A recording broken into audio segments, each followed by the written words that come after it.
रघुनाथावतीं तं सञ्जीवं शावदेतं शावधूतं परिजनसहितं कृष्णचैतन्यदेवं श्रीराधा कृष्णपादान् सगणललिता श्रीविशाखान्वितांश्च गुरवे गौरचन्द्राय राधिकाय तदालय कृष्णाय कृष्णभक्ताय तद्भक्ताय नमो नमः। ॐ अज्ञानतिम्रान्धस्य ज्ञानाञ्जनशलाकया चक्षुरुन्मिलितं येन तस्मै श्रीगुरवे नमः। नमो विष्णुपादाय कृष्णप्रेष्ठाय भूतले श्रीमद्भक्तिवेदान्त श्रीधर गोस्वामीति नामिने। नमो गुरुदेवाय धीमते सौम्य मूर्ते श्रीमद्भक्ति श्री रूप सिद्धांति प्रभवे श्री महात्मने। नमो विष्णुपादाय राधिकाय प्रियात्मने श्रीमद्भक्ति वेदांत नारायण गोस्वामी ते नामिने। हे कृष्ण करुणा सिंधु दीनबंधु जगतपते गोपेश गोपिका कांत राधा कांत नमस्तुते। तप्ते कांचन गौरांगी राधा वृंदावनेश्वरी वृषभानुसुते देवी प्रणमामि हरिप्रिये। जयतां श्रुतोपङ्गोर्मर्मन्मतिर्गति मत्वास्पदाम्भोजो राधा मदन मोहनो दिव्यदवृन्दरणाय कल्पतरुमाद श्रीमद्रत्नगा सिंहासनस्थो श्री श्री राधा श्री गोविंद पृष्ठले विषयमानो क्षीराश्रसारंभी वंशीवटतटस्थते कृष्णवेणु सबने गोर्पि गोर्पिनाशे अस्तु नमः। वृंदाय तुलसी देव्याय प्रियाय केशवश च कृष्ण भक्ति प्रदे देवी सत्यवतो नमो नमः। श्री कृष्ण चैतन्य प्रभु नित्यानंद श्री अद्वैत गदाधर शिवासादि गौर भक्त वृंद। हरे कृष्ण कृष्ण कृष्ण हरे हरे हरे राम राम राम हरे हरे। सर्वप्रथम मैं अपने परम पूज्य सिद्धंडी स्वामी श्री भक्तिवेदांत श्री गोस्वामी महाराज जी के अभय कमल चरणों में दंडवत प्रणाम ज्ञापन करती हूँ। उसके तत्पश्चात में अपने परम गुरुदेव जय नित्य लीला प्रविष्ट ओम विष्णुपाद अष्टोत्तर श्री भक्ति नारायण गोस्वामी महाराज जय नित्य लीला प्रविष्ट ओम विष्णुपाद अष्टोत्तर श्री भक्ति रूप सिद्धांत गोस्वामी महाराज जी के अभय कमल चरणों में दंडवत प्रणाम ज्ञापन करती हूँ। उसके तत्पश्चात मैं अपनी शिक्षा गुरु श्री भागवताचार्य मधु खंडेलवाल दीदी के चरण कमलों में दंडवत प्रणाम ज्ञापन करती हूँ और क्लास की होस्ट खुशी दीदी को मेरा दंडवत प्रणाम यथा योग्य दंडवत प्रणाम स्वीकार हो और क्लास में सभी को मेरा यथा योग्य दंडवत प्रणाम। हरे कृष्णा दी दीदी, आज का जो विषय है वो है हमारा उपदेशामृत का चौथा श्लोक। हरे कृष्ण। तो बताइए, कैमरा ऑन जी कर लीजिए। अच्छा, हेलो, कैमरा ऑन हो गया? धन्यवाद। ठीक है। तो इसमें कहा कि ददाति प्रति गृह्णाति गुह्यम ख्याति पृच्छति भुंगते भोज्यते चैव षड्विधम प्रति लक्षणाम। तो इसमें क्या दर्शाया गया कि इसमें जो भक्त हैं उनकी आवश्यकता अनुसार मतलब उनकी सेवा करने के विषय में जोर दिया गया कि कैसे उनसे हमें आवश्यकता अनुसार वस्तु देनी और भक्तों के द्वारा दी हुई प्रसाद स्वरूप जो कोई वस्तु है उसे कैसे ग्रहण करना। भजन संबंधी अपनी गुप्त बातें भक्तों के निकट कहनी है और वैसे ही रहस्य में गुप्त बातें उनसे पूछनी है, ना कि हम भक्तों के पास जाए और संसार की हम अपनी बताएं और संसार की कहीं से हम अगर हम कोई मतलब हमें वैष्णव में क्या तो वो देखनी क्वालिटी कि वो परजल्प तो नहीं कर रही, ना तो परजल्प विषय की बात करनी और ना परजल्प विषय की सुननी। हमें गुह्या यानी कि गहरी भगवान के संबंधित ही बात पूछनी शास्त्रों के अनुसार और शास्त्रों की बात अपने भजन संबंधी बात करनी। तो इसमें एक श्लोक आता है कि परिपर्सन, जब हम किसी वैष्णव के पास जाएं तो हमें क्या करना चाहिए, परिपर्सन। और फिर सेवा और तीन वो बताए उसमें कि परिपर्सन, सेवा और सेवा के द्वारा, परिपर्सन के द्वारा और एक क्या आया दीदी, मैं थोड़ा भूल गई, याद दिलवाओ। सेवा पूजन प्रसाद के द्वारा। हाँ, प्रसाद के द्वारा। उनसे हमें उनके पास जाके यही वो करना। वैसे ही भक्तों के द्वारा दिए हुए के प्रसाद की प्रीतिपूर्वक भोजन करना, उन्हें प्रीतिपूर्वक भोजन कराना। ये 6 प्रकार के सत्संग रूप प्रीति के लक्षण हैं। तो जनसंग भक्ति के प्रतिकूल है। जो हम संसार का संग करेंगे वो हमारे भक्ति के प्रतिकूल है, इसीलिए उसका त्याग हमें करना आवश्यक भी है। भक्ति प्राण व्यक्ति को जनसंग शोधक शुद्ध भक्तों का संग करना चाहिए। जो भक्ति में लगे, जिन्होंने मतलब गुरु को ग्रहण किया, मतलब जो भक्ति में लगे हुए हैं, उन्हें कभी भी जनसंग नहीं करना चाहिए। और उन्हें कहाँ किनका संग करना चाहिए? भक्तों का संग, शुद्ध भक्तों का संग।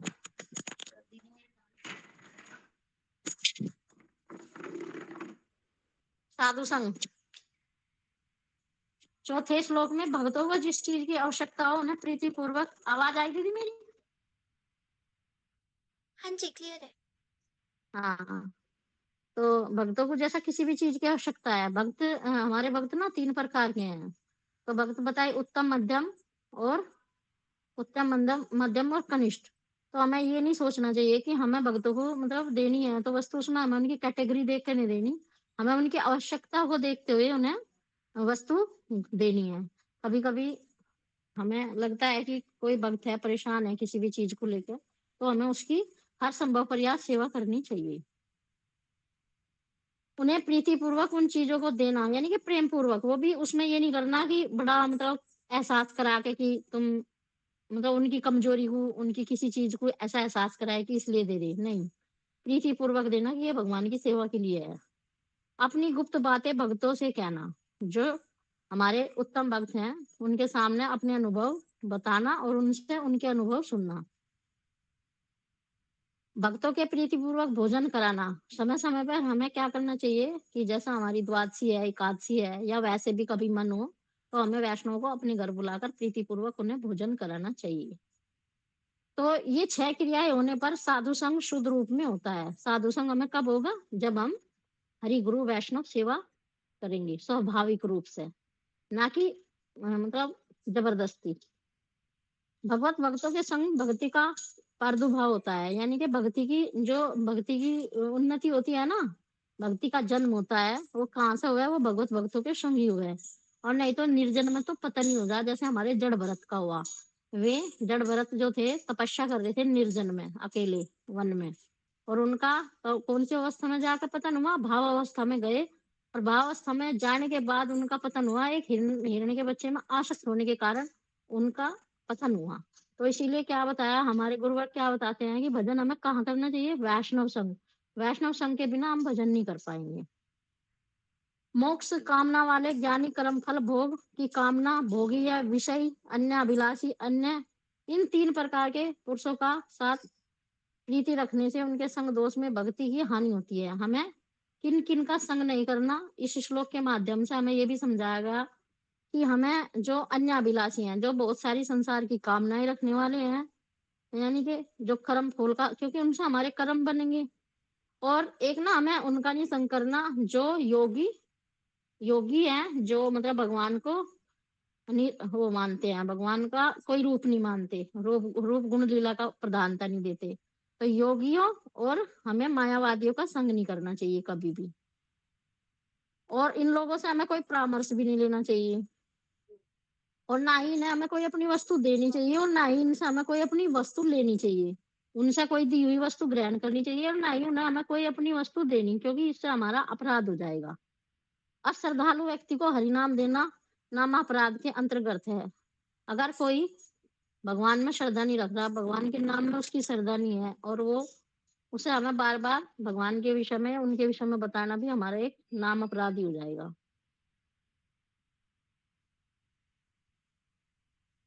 ऐसे लोगों से मोक्ष और भोग संबंधी कोई परामर्श भी ग्रहण नहीं करना चाहिए, क्योंकि इनका जो मोक्ष और भोग है, इनका अलग प्रकार का मोक्ष भोग है योगियों का, और जो कर्मियों का और ज्ञानियों का, इनका अलग ही तरीके का है। इनसे कभी ये सब कुछ सुनना नहीं चाहिए, क्योंकि ये हमें कहाँ डाल देंगे? भ्रम में, है ना? ये हमें भ्रम में डाल देंगे और हम हमारा जो हमें गुरुदेव दे रहे, जो हमें अनमोल रूपी चीज़ मिल रही, और हमें पता चल रहा कि भगवान विभु है और हम अणु हैं। और उनके यहाँ क्या है, वे भगवान का एकीकार करते हैं, इसलिए उन लोगों की हमें सुननी नहीं बिल्कुल भी। अच्छा, भक्ति संबंधी गोपनीय विषय की चर्चा उनके निकट कभी नहीं करनी। ज़्यादा गहरी जो हमारी बहुत सारी जितनी चीज़ों का हमें पता है, उनसे कभी तर्क-वितर्क इस प्रकार का कभी नहीं करना। ना ही हमें उनका स्पर्श करना, ना ही उनका कोई भोजन ग्रहण करना और ना ही उनसे कोई भोग मोक्ष की वृत्ति, यानी कि ऐसा कोई वो करना, करने वाले हृदय में संचारित हो जाती है। अगर हम उनसे कोई चीज़ ऐसी ग्रहण करेंगे, लेंगे या उनकी बातें सुनेंगे या उनसे उनका दिया हुआ कोई प्रसाद ग्रहण करेंगे, तो हमारा भी स्वभाव उन जैसा ही हो जाएगा। क्योंकि एक हमारे उसमें श्लोक भी आता है कि विषय भोगी का अन्न हमें नहीं खाना चाहिए, क्योंकि जैसा खाए अन्न वैसा हो जाए मन।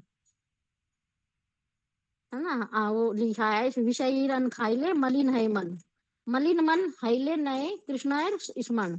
फिर हमें क्या होगा, हमारा मलिन मन होने से हमें भगवान का चिंतन ही नहीं होगा। श्री चैतन्य चरितामृत इसलिए उन तीनों प्रकार के विषयों को भोजन नहीं कराना चाहिए। भोजन करने तथा कराने से उनमें प्रीति बढ़ती है। किनकी? हमें प्रीति कहाँ बढ़ेगी? हमें किन्हें भोजन कराना?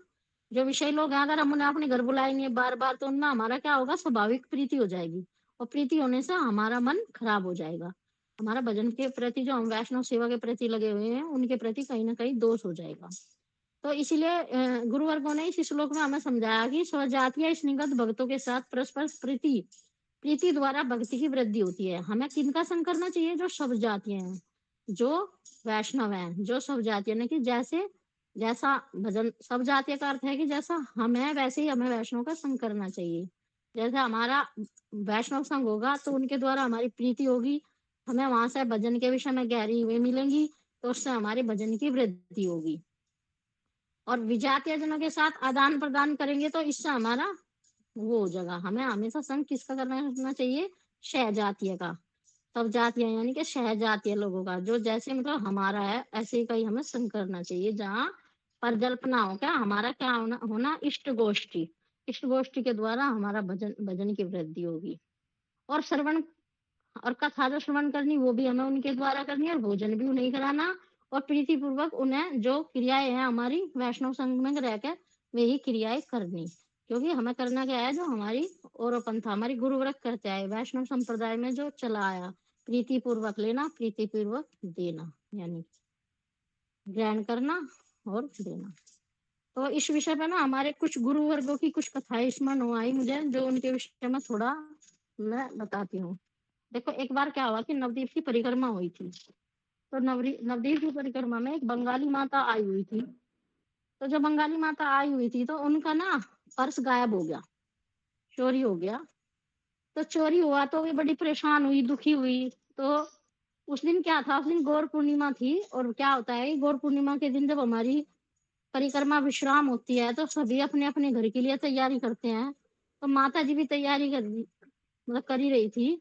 तो उस समय माताजी सोचने लगी कि सभी अपने गुरुवर्गों को क्या करते हैं उस दिन, जो बाद में गुरुजी के दर्शन करने जाते हैं, तो गुरुजी हमें क्या देते हैं, प्रसाद, और हम उन्हें कुछ प्रणामी रूप में जो भी हो वो दे के आते हैं। तो एक बार हमारे श्री भक्ति वेदांत दैनिक लव अष्टोम सुभाष अष्टोत्तर श्री भक्ति वेदांत पवन गोस्वामी महाराज जी की शिष्य थी वे। तो उन्होंने बेचारी ने किसी से पैसे लिए उधार। उधार लेने के बाद उन्होंने क्या किया कि जो बंगाल में वो आलू नहीं मिलता, वो आलू लिया, थोड़ा चावल लिया और ₹1, और वो लेके गुरुदेव के पास गई और गुरुदेव को प्रणाम किया। हाँ, प्रणाम, परिप्रशन और सेवा, 3 चीज़ों के द्वारा हमें वैष्णव सेवा करनी चाहिए, गुरु के पास जाना चाहिए वैष्णव के। तो उन्होंने प्रणाम किया और फिर वे गुरुदेव को सब जो लेके गई वो दिया। तो गुरुदेव क्या है, गुरुदेव तो हमारे अनंत मतलब जो जन्म-जन्म में हम क्या करके आए, सब चीज़ों से वाकिफ़ हैं, और अब क्या कर रहे हैं। तो गुरुदेव ही अंतर्यामी हैं, तो गुरुदेव ने सब देख लिया कि ये जो है आज घर भी जाएगी और इसके पास कुछ भी नहीं है। तो गुरुदेव ने क्या किया, महाराज जी ने उनसे ले लिया वो और प्रीतिपूर्वक ग्रहण किया। ग्रहण करके अपने पास रखने के बाद उनके पास ना तकिया के नीचे कुछ पैसे रखे थे। तकिया के नीचे हाथ दिया और उन्हें उनके हाथ में देकर बोले, "ले, अपना टिकट करा लेना और चली जा।" तो वो ना गुरुदेव के मतलब गुरुदेव के चरणों में मतलब लेट कर रोने लगी कि मेरे गुरुदेव को ऐसा कैसे पता चल गया कि मेरे पास मतलब जाने तक का भी पैसा नहीं है। पर लेकिन उस माता की श्रद्धा देखो, अपने गुरु के प्रति दृढ़ता देखो कि वो अपने गुरुदेव की सेवा करने गई ऐसी स्थिति में भी, और उसने किसी से पैसा लिया ₹10, उस 10 रुपए में उन्होंने आलू भी खरीदा, चावल भी खरीदा, 1 रुपया भी लेके गई और उसके बाद उसे गुरुदेव ने कितना वो किया, तो गुरुदेव क्या नहीं जानते। गुरुदेव हमारे भूत, भविष्य, वर्तमान सब कुछ तो जाने, त्रिकालदर्शी हैं, कोई ऐसे तो है नहीं हमारे गुरुवर। तो एक बार ऐसे ही गुरुदेव की ना 1-2 कथाएँ और भी आती हैं कि एक माता ना चाहती थी कि गुरुदेव ना मेरे घर आएँ और मेरे घर आए और मतलब प्रसाद पाए। तो बंगाल की माता थी, गुरुदेव का बंगाल का बड़ा वो था, तो बंगाल में गए और उसका थका प्राय सबको ही पता होगा कि इन्हीं दिनों का टाइम था वो प्रसाद का। तो गुरुदेव उनके घर पहुँच गए, उनके घर था छप्पर। तो उन्होंने गुरुदेव की व्यवस्था ना किसी पक्के घर में की थी, कि गुरुदेव यहाँ रुकेंगे। लेकिन गुरुदेव ने कहा नहीं माता मैं ना आपके घर ही रुकूँगा। तो गुरुदेव उनके घर रुके, बड़ी खुशी है। बंगालियों का तो आपने भाव देखा होगा कितना सुंदर है। गुरुवर्ग भी हमारे जाते हैं तो कैसे चद्दर बिछा देते हैं, धोतियाँ है ना इस तरीके से। तो उन्होंने उस भाव को अंगीकार करते हुए माता का तो वहाँ पर रुके। अब रुके तो उन्होंने बड़ी सेवा करी, प्रसाद वगैरह सब कुछ और जैसी भी उनकी झोपड़ी थी मतलब उसमें उन्होंने गुरुदेव का बिस्तर लगाया, सब कुछ किया। गुरुदेव के साथ जो लोग गए थे वे भी। तो अब क्या होता है कि रात को ना बारिश आई बहुत थी और छप्पर था उनका टूटा हुआ। तो छप्पर में पानी, तो 1-2 ब्रह्मचारी ने कहा कि महाराज जी आपकी व्यवस्था अलग ही करे हुए थे, पर आप यहाँ हुए, तो ये तो बड़ी वो हुई। बोले नहीं, कुछ नहीं। वे वहीं बैठे रहे सारी रात और सारी रात बारिश होती रही और भीगती रही। और यहाँ तक कि वो छप्पर में ना छतरी ले रहे थे जो उनके सेवक, वो छतरी लगा के बैठे रहे। तो रात भर उन्होंने काटा जैसे-तैसे, सुबह हुई, फिर आपस में प्रेम पूर्वक मिले, भजन कीर्तन हुआ, कथा हुई, उसके बाद में चलने लगे। तो हमारे परम गुरुदेव कितने दयालु हैं, है ना? उन्होंने क्या किया कि कुछ अमाउंट रूप में उस माता को दिया और बोले कि अगली बार आऊँ तो आप मतलब ये आप अपना जो छप्पर है ना इसे ठीक करा के मतलब घर बना। तो गुरुदेव कितने दयालु हैं, गुरुदेव ने क्या सेवा मतलब उन माता का कितना भाव ग्रहण किया। ऐसे एक उनकी और कथा आती है कि गुरुदेव जो महाराज जी हैं, एक मतलब ना एक प्रोग्राम था, तो वहाँ ना 3 जगह प्रोग्राम था एक दिन। तो तीनों ही घर गुरुदेव का निमंत्रण था। तो तीनों घर में गुरुदेव गए जाएँ तो जाएँ कैसे? तो गुरुदेव का तो भाव मतलब भावग्राही हैं। तो उसी समय पे तीनों घर गए गुरुदेव और तीनों घरों में प्रसाद लिया। तो उसके बाद मतलब उन्हें पता चला कि उसी समय मेरे घर थे, उसी समय मेरे घर थे, उसी समय एक ही समय के प्रोग्राम में 3-3 जगह सेवा ग्रहण की। तो और कथाएँ दी। तो गुरुवर्ग कितने वो होते हैं कि कितने प्रीति उनके मतलब भक्तों के अपने बच्चों के प्रति गुरुवर्ग प्रेम करते हैं। और एक साक्षात मतलब मेरे लाइव है घटना अपने गुरुदेव की, जो मैंने अपने आँखों के द्वारा देखी कि प्रीतिपूर्वक ग्रहण करना। मैंने अपने गुरुदेव की मोहन नगर की घटना है, जहाँ मैं हूँ, वहाँ पे हमारे यहाँ परम गुरुदेव का सेंटिवियर प्रोग्राम हुआ था 100 साल वाला। तो उस प्रोग्राम में ना हमारे बड़े वैष्णव आए थे, बड़े-बड़े गुरुवर्ग सब आए। मेरे गुरुदेव भी थे, सब थे। तो प्रोग्राम हो गया, प्रोग्राम के बाद सभी सब अपना कोई प्रसाद उसमें तो सभी गुरुवर्गों को प्रणामी देते हैं ना, तो सभी दे रहे थे। तो हम भी दे रहे थे अपने गुरुजी को। तो एक माता थी, बड़ी बुजुर्ग माता, मुझे तो आज तक उस माता का ये भी नहीं पता वो कहाँ से आई और कहाँ चली गई। और वो माता बड़ी परेशान सी थी और परेशान होने के बाद उसके हाथ में क्या था, 1 रुपया। मात्र वो 1 रुपया लेकर उसने मेरे गुरुदेव को दिया और मेरे गुरुदेव ने ना वो 1 रुपया लिया उनका और लेकर माथे पे लगाया और अपनी जेब में डाल लिया। तो ये देखा कि कितनी प्रेम है गुरुवर्गों के अंदर, कितना वात्सल्यता है, कितने वात्सल्य से भरे हुए हैं। वे ये नहीं देखते कि वो ये सब पैसा-वैसा नहीं देखते गुरुवर्ग कि भाई क्या है, क्या नहीं।